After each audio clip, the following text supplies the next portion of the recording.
panoorin natin ang introduction video ni Eliana Maria Aduana from Siniloan, Laguna for Miss Universe Philippines 2025. Hello, Eliana here. So today, fun facts muna tayo. Nung pinanganak ako, akala nila mami hindi ako marunong magsalita or makarinig because I only learned how to express and communicate when I turned 3 years old. Ngayon, hindi naman ako mapigil kakasalita. And kabala na ako mag-Bisaya. Wow, Bisaya di ay. At mga kaibigan. Pero gamay lang ha. Wow. Very ang twang. For the exams, I passed it. But I was still underage at the time, so I had to wait till I turned 21 to get my professional license. Now yun lang muna. See you soon.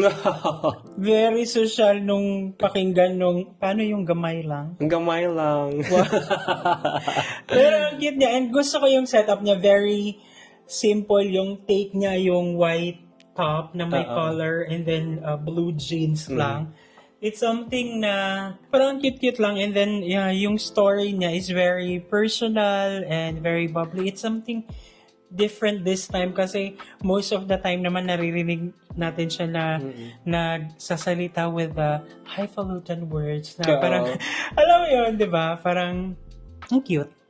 Sa akin naman, atag dito, parang ina-admire ko yung mga tao na they can actually talk professionally and inject you or i-flex yung mga achievements nila sa buhay na it doesn't sound nagyayabang sila na they have all the right to alam mo yon ipagmalaki kung ano yung mga na-achieve nila sa buhay. So, ang galing. I don't have any disagreements naman. Ay, wow.